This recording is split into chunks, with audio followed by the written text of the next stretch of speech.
right, everyone, back. Second Cabral HouseCall of the weekend. Hopefully you tuned in yesterday. 5 amazing questions from the community. And today we want to answer 5 more. If you want to get your question answered live on this show, feel free to write in at stephencabral.com/askcabral. You probably heard last weekend when I gave you the update. The whole website is back up, working 100%. What we've been doing is taking this massive website that's been around since around 2002, 2003, and we've been moving it over onto an even faster server. All of that just kind of takes time, and now fully functional. So if you kind of wanted to check out previous podcast pages, show notes, search the podcast at stephencabral.com/podcast, or ask your question, you are welcome to do that. And if you haven't heard back, well, average time to get your question answered is about 6 to 8 weeks.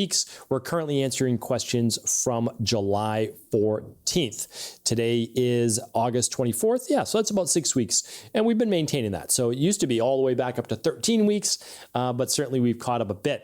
And as always, if you have a same-day question, ask that at cabralsupportgroup.com on your health. And if it's a customer service question on tracking a package, etc., feel free to ask at support@equi.life. Support@equi.life. All right, let's dive in. First question's from Anonymous. Anonymous says, "Hi, Dr. Bral. My organic acid test came back with normal markers for bacteria and fungus.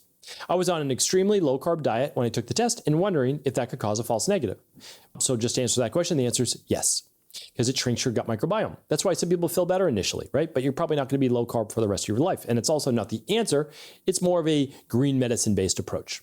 I've taken herbal antimicrobials and garlic in the past, which sometimes eliminates the bloating and brain fog, and does so within a few days, but only at double doses and only working temporarily. I have a few mild chronic fungal infections, IBS, cognitive symptoms, and MCAS. Do you think the issue is likely related to an overgrowth or intestinal permeability caused by MCAS? Should I begin treatment since I'm sensitive to many supplements? My food sensitivity test unfortunately showed a false negative to all foods. Okay, yeah, so I'm happy to help with all this. If you want to run the lab testing, you're welcome to. I know you ran some, you could run more, or we just go right into the CBO protocol. Honestly, CBO protocol is going to walk you through all of this. We've used it now for decades. It's been used by maybe 100,000 plus people. It's used by over 3,000 practitioners around the world in their practice, and it's guaranteed to work. So it's a 12-week protocol. It walks you through it. It begins to repopulate your gut. And then when you're done, you use the CBO finisher, which heals and seals that gut wall. So it's all done for you. You just check it out at stephencabral.com/CBO. All right. Hopefully that is helpful, Anonymous, and we're always happy to help and provide support too. Just ask at cabralsupportgroup.com. All right, Zonia is up next. "Hello, Dr. Bral. Thank you for all your insightful information. My husband has lipomas all over his body, ranging from dime size to a half a tennis ball. His mom has them too, but very low. He started getting them removed by the dozen, and I understand that they can regrow. How can we prevent the regrowth? Also, we have twins, a boy and a girl. Are there any labs that can determine if they have genes on how to minimize the chances they will have any? Thank you in advance." All right.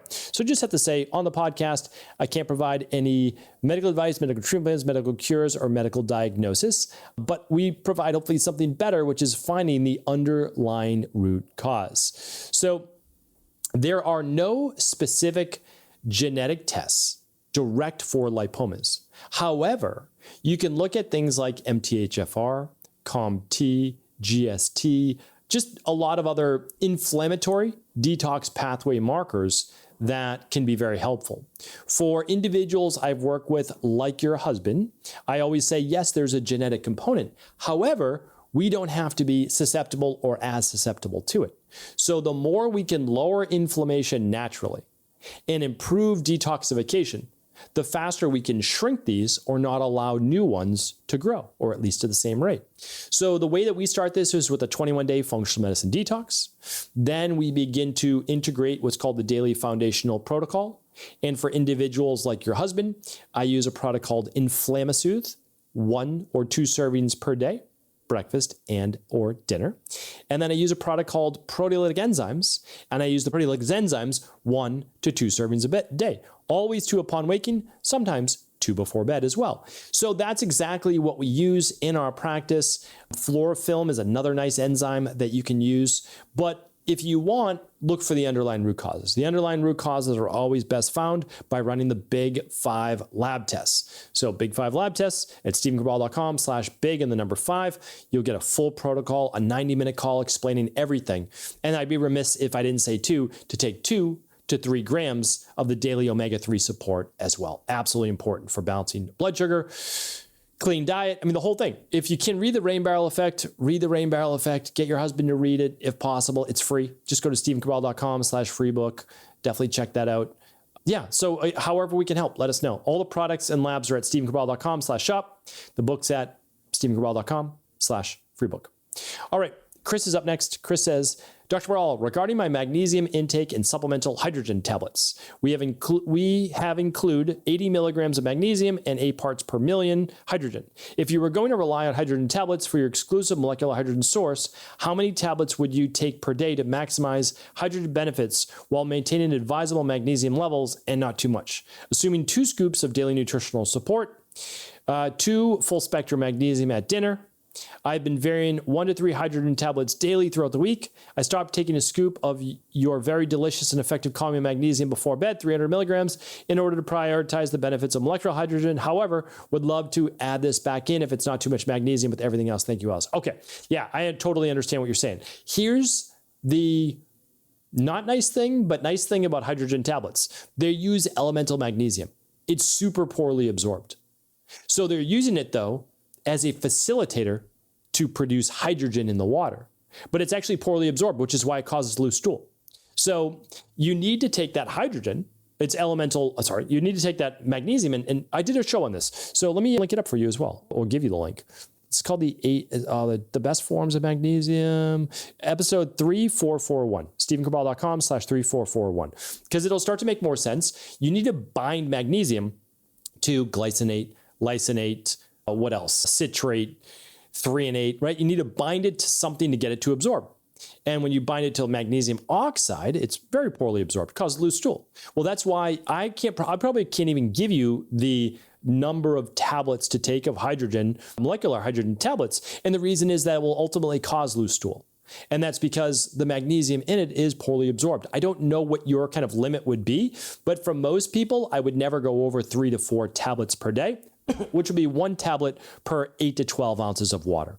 But it would still get you a liter of water, right? Like you would still be able to do that. Now, when you put that in, you let it dissolve, you want to consume that water fairly quickly, at least within 20 to 30 minutes, or keep it capped to keep that hydrogen in as much as you can.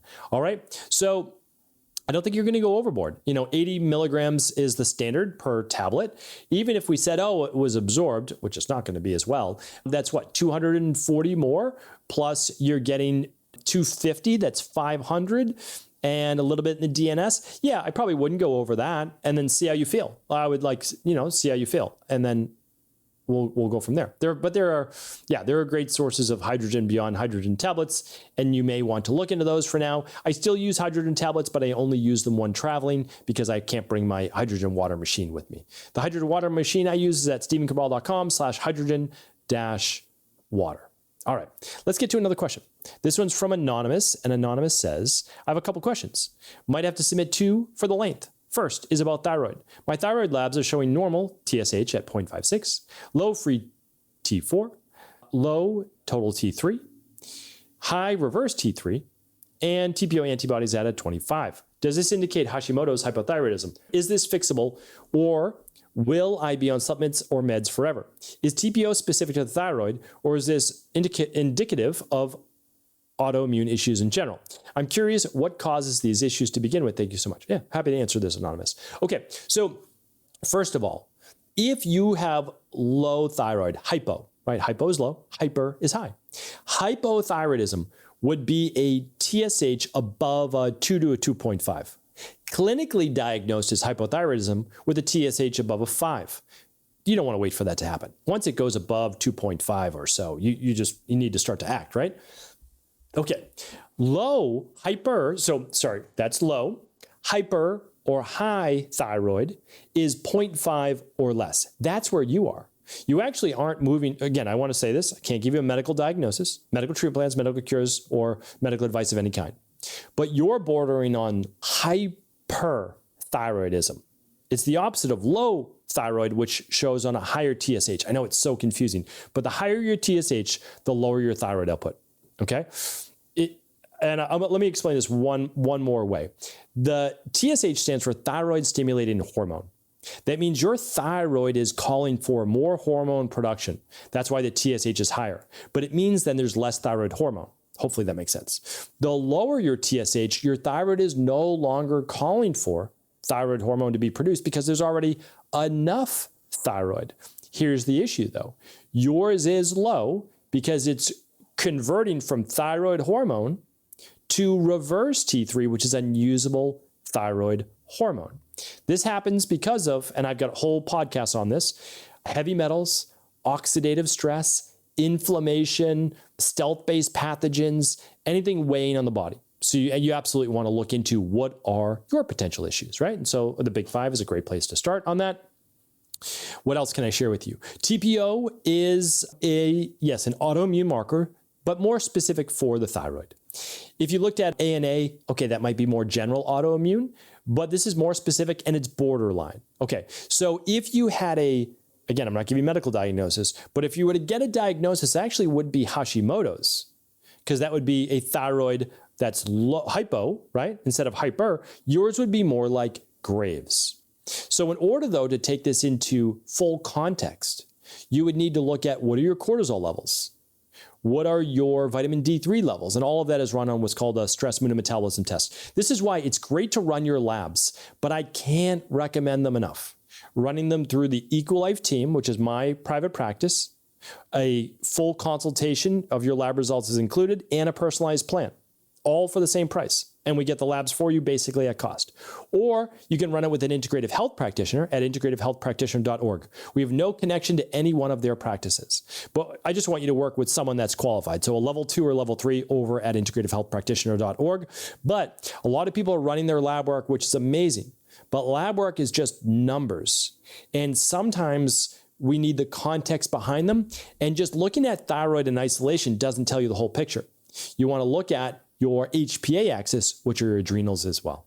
All right, hopefully that was helpful. But no, you're certainly not relegated to a lifetime of medication, that's for sure. All of these things are fixed, like all of them, 100%. Anything with your thyroid can be fixed. I have a whole course on thyroid at stephencabral.com/courses. I have one on female hormones, one on thyroid, one on gut, a free one on detoxification, and a free one on weight loss and metabolism. So check those out at stephencabral.com/courses if you'd like.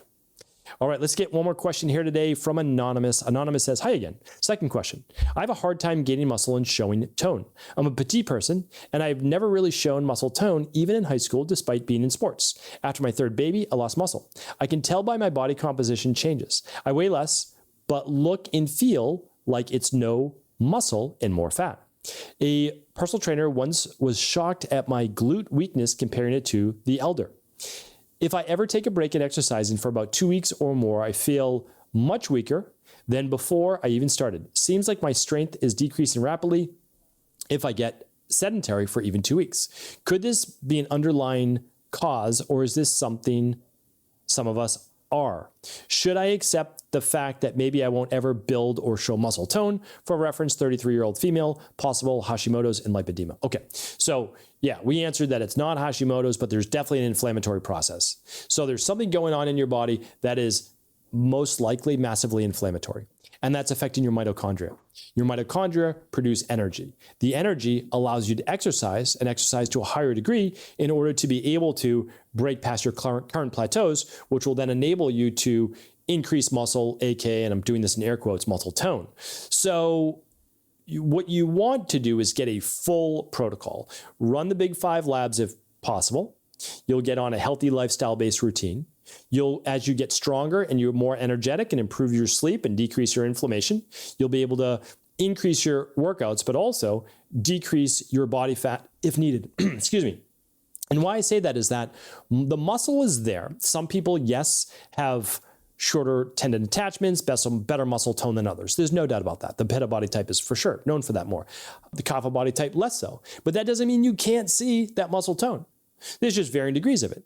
And so what we would do is we'd say, okay, well, let's get your body fat done. So we can run it through body fat calipers, or you can use biological impediments. Even if it's not as accurate, it's okay. It's a starting point. You can do a DEXA scan, whatever you'd like. And then we'll say, okay, for healthy females, we really want that to be between 18 and 22, and we might get you closer to the 18% level. And I think that's great. We have to be careful getting women down to 13, 14%, which could then cause amenorrhea, right? So that's not necessarily healthy and very catabolic, and it can affect your hair and your skin and all sorts of different things. So, but 18% is absolutely doable, achievable, and you'll see far more muscle tone. So yes, you need a complete program. Hopefully I gave you an outline as to how to get there.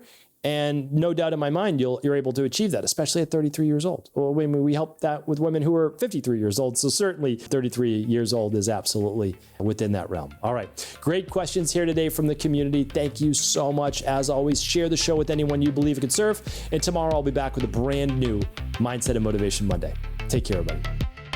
Thanks so much for tuning into today's show. Before you go, don't forget to hit that subscribe button. I want to make sure that you're getting our daily content, not missing out on anything functional medicine, wellness, weight gain, weight loss, anti-aging, living longer, stronger, and all of the most cutting-edge research.